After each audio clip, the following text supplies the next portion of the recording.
Hi, welcome to our Q4 Ask Me Anything. I'm Monica Long, Head of Marketing at Ripple. I'm here with our CEO, Brad Garlinghouse, to ask him anything.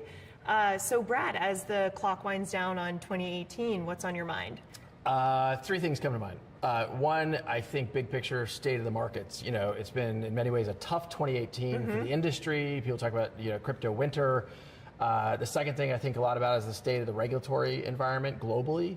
The third thing is really just the growth of Ripple. I mean, 2018 has been a heroic year for Ripple. If you had told me a year ago, and I'm sure we did one of these about a year ago right now, where we were going to be today, and I could talk about how far we have come in terms of employee growth, customer growth, volume growth, I would have felt really good about that evolution. Let's start with that first one, state of the industry. What did you predict in 2018 that played out? Well, there are a couple predictions I made that I think I got right. There's maybe one or two I got wrong. I think we at Ripple, and certainly I specifically, were relatively early in predicting the demise of the ICO. I think I even came out and said that I thought some people doing these ICOs would end up in orange jumpsuits. I don't seek that for anyone, but I think there have been clearly some bad actors committing some frauds. And in general, I think even some of the better actors maybe were circumventing securities laws, and I think we've seen that change dramatically. And so I think that prediction was right. I think, frankly, a prediction that Team Ripple has made over the years and continues, I think, to be true is just the importance of regulatory engagement. And that was certainly something we saw in 2018, and I think that continues to be the case and something that has been fruitful for Team Ripple. One prediction I made that I think I got wrong, I really thought 2018 was going to be a year where you saw an increasing participation in the digital asset markets from institutional investors. I think we haven't really seen that. I mean, to the extent we have, it's been in very, very, very small amounts. And I think that's largely because the industry hasn't quite matured to the point where they can participate. So I'm going to push that prediction off to 2019 as we look forward to next year. With regard to that, Bitcoin ETFs have been in the news quite a bit this past year. Any prediction you want to make around when that may happen? I'm going to probably dodge this question a little bit, only because I think it's a hard one. I think the SEC in the United States has a really hard job, and what they've said so far seems to hinge upon the risk of manipulation of a Bitcoin ETF. Frankly, I don't think 2018 helped that.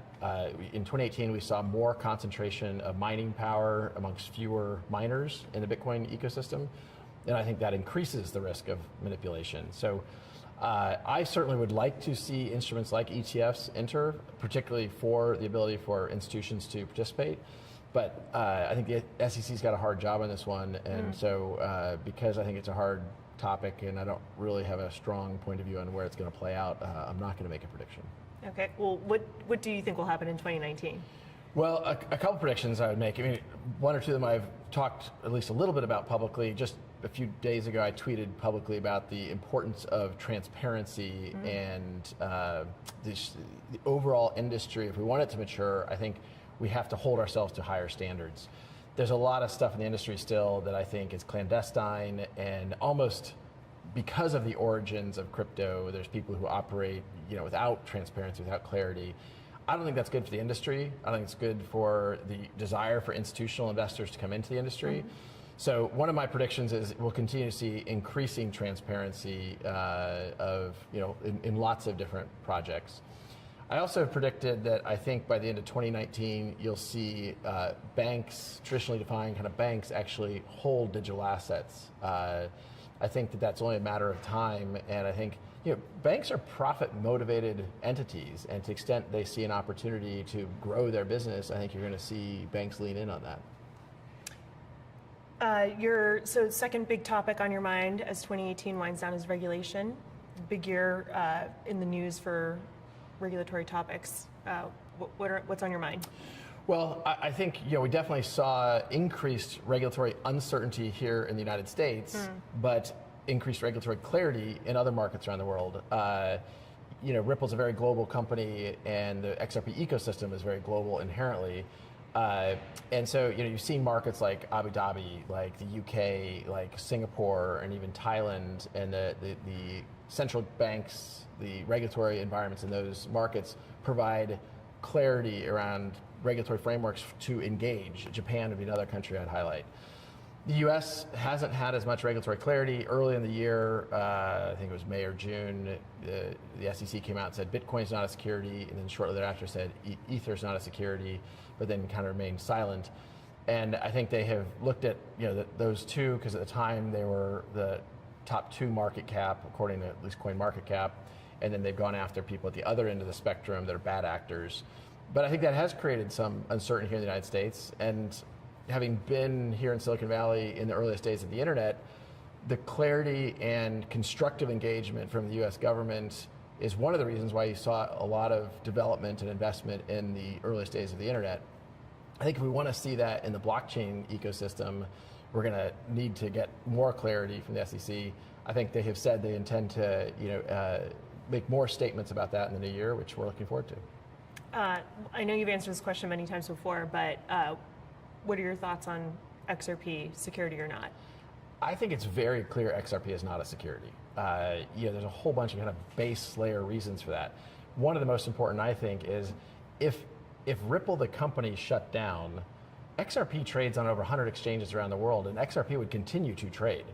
Ripple is one important participant in the XRP ecosystem, but there are a whole bunch of participants. Mm-hmm. We highlighted a few earlier in this conversation, but there's companies like Omni doing interesting things, using XRP as a payment mechanism.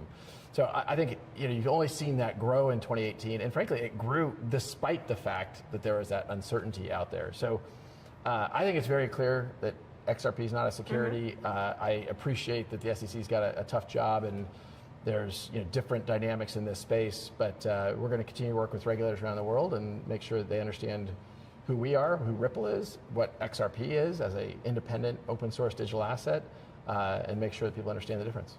Okay. Your third big theme was around RippleNet growth. Tell us what's the state of RippleNet? Yeah, so actually I would even go so far as say Ripple growth. Ripple had from my point of view, heroic 2018. I measure that by employee growth. We're now at 300 employees, right around 300 employees. By activity in terms of customers, we grew in terms of customer signups. I'd announced a couple, maybe last AMA, they were signing up about 2 production contracts a week. I think there's a decent chance we're going to sign up about 100 production contracts in the calendar year 2018, which, given that we started in Q1 at a slower pace than that, means we're finishing on a really strong pace, which is awesome. And then the third piece of that is, volume.